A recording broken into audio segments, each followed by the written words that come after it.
Hello friends, তোমরা সবাই কেমন আছো? আমরা সবাই কিন্তু ভালো আছি। সবাইকে ওয়েলকাম জানাই লাইভ ইন ফ্রান্স। তো আজকে হচ্ছে শুক্রবার।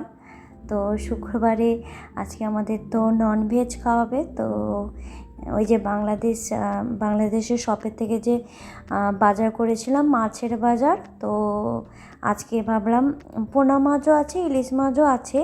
তো অনেক বেশি করে বাজার করা হয়েছিল, যেহেতু এখানে কম পিসে বিক্রি হয় না, আর আমাদের বাড়ি থেকে অনেকটা দূর, ওই জন্য বেশি করে বাজারটা করে আনি। তো পমফ্রেট মাছ আজকে রান্না হবে, তো সেই জন্য সেটা প্রিপারেশন চলছে। আর এখানে বানাচ্ছে আজকে প্যানকেক। তো প্যানকেক বানানোর জন্য তো আগের ভিডিওতে দেখানো হয়েছে। তো তো প্যানকেকটা আমরা সবাই ভালোবাসি মোটামুটি, মানে রিয়াও ভালোবাসে, তোমার দাদাও ভালোবাসে, আর আমিও তো ভালোবাসি। কম মিষ্টির মধ্যে বানাই, বেশি মিষ্টি করি না, কেন আমি বেশি মিষ্টি খেতে পারি না, তাই কম মিষ্টির মধ্যে বানিয়ে দিই। তো এই হচ্ছে প্যানকেক, মানে পুরো মাপে কাপে হয়েছে, তিনজনের 3টা পিস হয়েছে, আর অনেকটা পুরো একটা খেলেই পুরো পেট ভারী হয়ে যায়। তো সবাই মিলে খাচ্ছি একসাথে, ব্রেকফাস্ট এই যে শুরু করে দিয়েছি। তো এটা হচ্ছে তোমার মফেল এনেছি, এটা তোমার দাদার অফিসে কলিগ এনে দিয়েছে মফেল। তো এটা এই জন্য দেখাচ্ছে তোমাদের, খেতেও খুব টেস্টি, তো খুবই ভালো একটা জিনিস। তো সেই জন্য দেখাচ্ছি, খুব ভালো একটা দিয়েছে তোমার দাদাকে, নেদারল্যান্ড থেকে এনেছে। তো ভালোই লাগছে খেতে, এটা বেশ সিরাপটা। তো এই এর সাথে খেলে ভালো হয়, প্যানকেকে বা কোনো মাফেলের সাথে খেলে এই সিরাপটা খুব ভালো লাগে। তো তোমার দাদাও খাচ্ছে, আমরা সবাই একসাথে আজকে অনেকদিন বাদে একসাথে ব্রেকফাস্ট করছি। আর তোমাদেরকে তো বলেছি আগের ব্লগে যে কদিন ছুটি থাকবে, বা টানা ছুটি বেশ ভালোই পড়েছে। ছুটি থাকলে কি হবে, তোমার দাদা তো অফিসে কাজ, তার মাঝে মাঝে মিটিং করতে হচ্ছে। তো তো এদিকে আজকে আবার শুক্রবারে অনেক কাজ থাকে জানো, ডাস্টিং করা হয়। তো তার মাঝখানে আজকে ডাস্টিং করেছি, তার সাথে আবার ফ্রিজ মোছামুছি, অনেক কিছু কাজ করা হবে। তো রান্নাও এই জন্য বেশি কিছু করব না, শুধু পমফ্রেট মাছে করব, আর ডাল তো থাকবে। এই হচ্ছে তোমার পিসগুলো এরকম সাইজে, কয়েকটা পিস বড় আছে, আবার কয়েকটা পিস আবার ছোট আছে। তো সেই জন্য যেগুলো ছোটো পিস সেগুলো আমরা নিয়েছি, আর মানে আমি খেয়েছি, আর যেগুলো একটু বড় পিস সেগুলো রিয়াকে দিয়েছি আর তোমার দাদাকে দিয়েছি।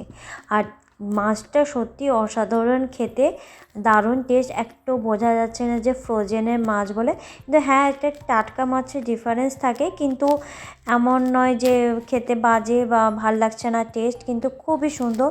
বেশি মশলা দিইনি, কিন্তু খুবই দারুণ টেস্ট হয়েছে। এই মানে পেঁয়াজ কুচানো, কালো জিরে দিয়ে পেঁয়াজ কুচিয়ে দিয়েছি, একদম কিউব করে ছোটো ছোটো করে দিয়ে পেঁয়াজ কুচি দিয়ে ভালো করে মানে অল্প আঁচে রান্না করব, আর একটু নুন দিয়ে তো নাড়বো এটা, মানে মশলাটাকে নুন দিয়ে, যেহেতু নুন দিলাম কেন, পেঁয়াজটা যাতে তাড়াতাড়ি মজে যায়। তো পেঁয়াজ একটু লাল লাল হতে তারপরে টমেটোগুলো দিয়ে দিলাম। তো টমেটো দিয়ে এবার বাকি মশলা, তোমার আদা রসুন আর কাঁচা লঙ্কা দেবো না, যেহেতু রিয়া খাবে, তো সেই জন্য ওই আদা রসুন আর তোমার জিরে বাটা দিয়ে দেবো, একসাথে বেটে রেখেছি এই যে। আর যে হলুদ গুঁড়ো দিলাম, দেখলে ব্যাস। এটা তোমার দাদাকে বললাম এটা দিয়ে দাও, আমি অলরেডি মোছা শুরু করে দিচ্ছি ডাস্টিং, সেই জন্য। তো তোমাদের আমার ব্লগটা কেমন লাগে তোমাদের অবশ্যই জানিও। তো যদি ভালো লেগে থাকলে অবশ্যই তোমরা লাইক শেয়ার এবং কমেন্ট করে জানাও যে তোমাদের ভিডিও কেমন লাগে দেখতে। আর আর তোমরা কোথা থেকে কে ভিডিও দেখছো, কোন দেশ থেকে, কোন প্রান্ত থেকে তোমরা ভিডিওটি দেখছো অবশ্যই জানিও।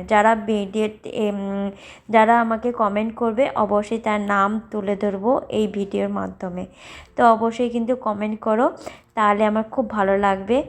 আর এই যে দেখো মশলা কষা হয়ে এসছে, কিছুই মশলা দেয়নি, যেগুলো দেখলে সেই মশলাগুলো দিয়ে কষিয়ে আস্তে আস্তে করে এই মাছগুলো দিয়েছে। তোমার দাদা বলছে ভয় লাগছে মাছ তুলতে, আমি আবার মাছ ভালো করে হাত ধুয়ে ডাস্টিং করতে করতে আবার মাছ এদিকে দেখতে এলাম।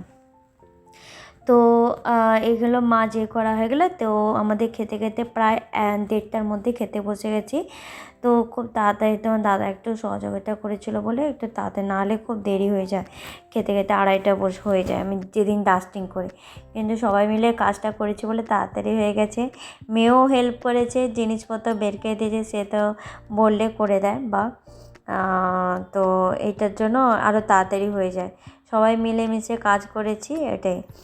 তো এই হচ্ছে আজকে আমাদের সারাদিন এরকম রান্না করে কাজ টাজ করে এইসব গুছিয়ে উঠতে প্রায় ওই 1:30টার মধ্যে 2টোর মধ্যে সব কিছু কমপ্লিট হয়ে গেছে। তো মোটামুটি মশলা কষা গেছে, এবার জল তুলে দিলাম। শুধু তো মাছে হচ্ছে, বেশি জল দিইনি, মাখা মাখা থাকবে। আলু তো এটা দিলে ভালো লাগবে না, যেহেতু পমফ্রেট মাছে তো মাখা মাখাই ভালো লাগবে এরকম গ্রেভি। তো এখন বাজে প্রায় 12টার মতন বাজে, তো 12টা কি 12:30টার মতন বাজে। তো ঢাকা দিয়ে কাঁচা লঙ্কা চেরাও দিয়ে দিয়েছিলাম, জাস্ট লাস্টে একটু টেস্টটা যাতে একটু ভালো হয়, আর ধনেপাতা কুচি দিয়ে দিলাম। এবার ধনেপাতা কুচি দিয়ে বন্ধ করে দেবো ঢাকা দিয়ে, ব্যাস হয়ে গেছে, আর কোনো কিছু দেখার দরকার না। চলো আজকের মতন ভিডিও এইটুকু, আবার নতুন ভিডিও নিয়ে আসবো অবশ্যই শীঘ্রই। তো তোমরা সবাই ভালো থাকবে, সুস্থ থাকবে এবং সাবধানে থাকবে।